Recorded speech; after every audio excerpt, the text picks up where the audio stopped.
पहाड़ों की गोद में बसा छोटा सा गांव सुगंधा अपनी प्राकृतिक सुंदरता के लिए प्रसिद्ध था। चारों ओर हरी भरी वादियां, कलकल बहती नदी और दूर तक फैले देवदार के पेड़ इस गांव की पहचान थे। यहाँ के लोग साधारण जीवन जीते थे। खेती किसानी, पशुपालन और हस्तकला उनकी आजीविका के मुख्य साधन थे। लेकिन इस गांव का बाकी दुनिया से जुड़ाव बेहद सीमित था। फिर एक दिन गांव में एक अद्भुत खबर फैली। गांव में रेलवे लाइन बनने वाली थी और एक छोटा सा रेलवे स्टेशन भी बनाया जाएगा। यह सुनते ही पूरे गांव में उत्साह की लहर दौड़ गई। सभी लोग इस नए परिवर्तन को लेकर अत्यंत रोमांचित थे। बच्चों से लेकर बुजुर्ग तक हर कोई उस दिन की प्रतीक्षा कर रहा था जब पहली बार ट्रेन गांव में आएगी। रेलवे के इंजीनियरों और मजदूरों ने दिन रात मेहनत कर कुछ ही महीनों में रेलवे लाइन और स्टेशन का निर्माण पूरा कर दिया। स्टेशन का नाम रखा गया सुगंधा स्टेशन।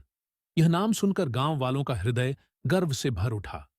आखिरकार वह दिन आ ही गया जब पहली ट्रेन गांव के इस नए स्टेशन पर आने वाली थी। पूरा गांव सजीव हो उठा था।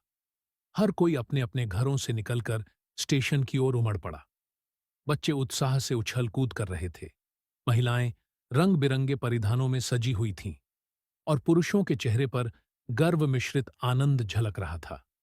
सीटी की आवाज के साथ धुएं के बादलों को चीरती हुई पहली ट्रेन धीरे धीरे स्टेशन में प्रवेश करने लगी। इंजन की गरजती आवाज ने सभी को रोमांच से भर दिया। ट्रेन के दरवाजे खुलते ही उसमें से कुछ अधिकारी, व्यापारी और यात्री बाहर निकले। गांव वालों ने तालियों और जय घोष से उनका स्वागत किया। स्टेशन के चारों ओर ढोल नगाड़ों की गूंज सुनाई दे रही थी। लेकिन तभी कुछ अनहोनी हो गई। स्टेशन मास्टर ने सूचना दी कि ट्रेन के इंजन में कुछ तकनीकी खराबी आ गई है, जिससे इसे वापस जाने में देरी होगी। गांव वालों ने मिलकर तुरंत मदद करने का निश्चय किया। गांव के एक अनुभवी लोहार, जो पहले शहर में काम कर चुका था, उसने अपने औजार लेकर समस्या को हल करने का बीड़ा उठाया। गांव के अन्य लोग भी सहायता के लिए आगे आए और कुछ ही घंटों में इंजन फिर से सुचारू रूप से चलने के लिए तैयार हो गया। यह देखकर ट्रेन के चालक और अधिकारी अत्यंत प्रभावित हुए और गांव वालों का आभार प्रकट किया। इसके बाद गांव के कुछ बुद्धिजीवी लोगों ने मिलकर एक योजना बनाई कि रेलवे स्टेशन को एक व्यापारिक केंद्र बनाया जाए। धीरे धीरे गांव के लोग अपनी स्थानीय कला और हस्तशिल्प को यात्रियों को बेचने लगे। गांव की महिलाएं अपने हाथों से बनी सुंदर शॉल, मिट्टी के बर्तन और पारंपरिक आभूषण लेकर स्टेशन के पास दुकानें लगाने लगीं। समय के साथ साथ यह स्टेशन केवल यात्रियों के लिए एक विश्राम स्थल ही नहीं, बल्कि गांव के विकास का केंद्र भी बन गया। नए व्यवसाय शुरू हुए, लोग रोजगार पाने लगे और गांव में समृद्धि आने लगी। बच्चों को अच्छी शिक्षा मिलने लगी और गांव में पहली बार एक छोटी लाइब्रेरी और स्कूल भी खुला।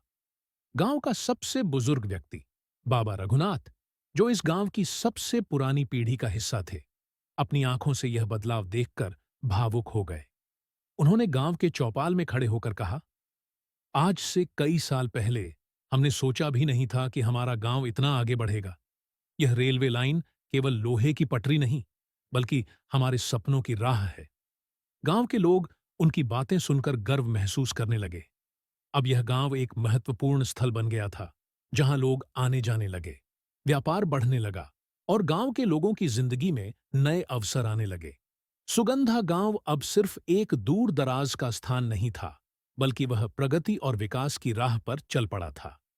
रेलवे स्टेशन ने न केवल इस गांव को दुनिया से जोड़ा, बल्कि गांव वालों के सपनों को भी नई उड़ान दी।